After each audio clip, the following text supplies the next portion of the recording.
see the corner of the building next door and the wide sweep of communal garden that separates it from the main road. Two people are chatting on the pavement, their dogs making an enthusiastic appraisal of each other's behinds. I wonder if they might be connected with the activity in the opposite flat. But then they wave and go their separate ways. There's no decorator's van in the curving driveway, which is where I've seen tradespeople park their vehicles before. I glance at the car park at the rear of the building, but there's no van there either, as far as I can see. Yes, I know it's sad. I never expected to become an expert in my nearest neighbours' lives, but here we are. I'm not proud of it, and I would be mortified if anyone spotted me. But it helps. It helps to know the world is spinning on beyond these four walls. It's a promise that I'll see it again, that my own life waits there, just out of reach. It's done more for my head than 8 weeks of physio, that's for sure. I look up from the road to the window of the flat opposite. My breath catches. Someone is standing there. They have their back to the window, but I can see a dark ponytail and a paint-splattered t-shirt that might once have been a souvenir from a rock gig.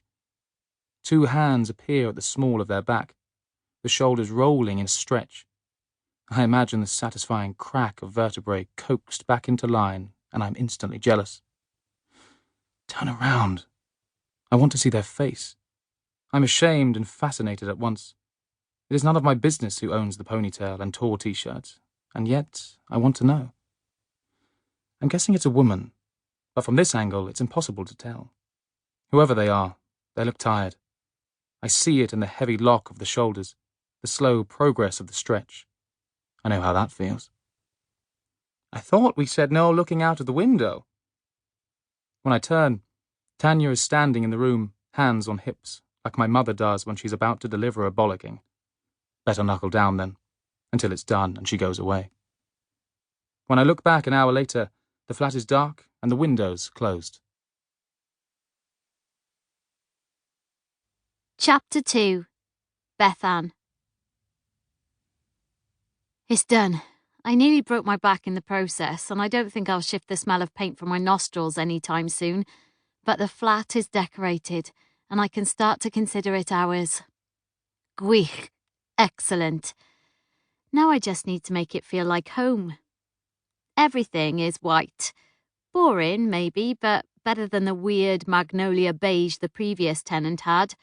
Utterly disgusting it was, like the colour of tinned rice pudding, and I can't stand that either. This way, I can buy some cheap colourful curtains, bedding and cushions, and get all my colour from that. Noah adores colour. He told me last week he'd like to live in a rainbow. So I'm going to give my boy the closest thing to his heart's desire and paint a rainbow around him. The thought of that makes me smile. I check my watch. 30 minutes until I'm due to pick him up from Michelle's. Thank heaven she stepped in and had him to stay last night. Without her help, I don't know what I would have done. And thank goodness my new landlord was okay with me redecorating the place before we moved in. I think he was relieved, to be honest. That yucky beige and the last tenant's gross mid-wall floral borders, I think they used super glue to stick up, were a nightmare to get rid of. So I saved him the trouble. Landlord brownie points are important in my experience. Now the space is closer to the potential I saw the first day I viewed this flat. The light is incredible, and being on the end of the building means 3 corners of windows. No more having to put lights on in the daytime, trying not to think about whether we could afford it. It's dry too. No telltale black spots or heavy smell in any of the rooms. We might even save on heating bills, if the way the sun has warmed the living area is anything to go by. Any way you look at it, this is a step up. And 30 minutes to myself, now that's a luxury. I fill the kettle and set it to boil, fishing out the remnants from the hobnobs packet that's been dinner, breakfast and lunch for me while I've been working. While I wait to make tea, I wander over to the window at the side of the kitchen area. It looks directly into the identical building next door. There's a large grey cat spread across the windowsill in the flat opposite mine. One of its front paws is pushed up.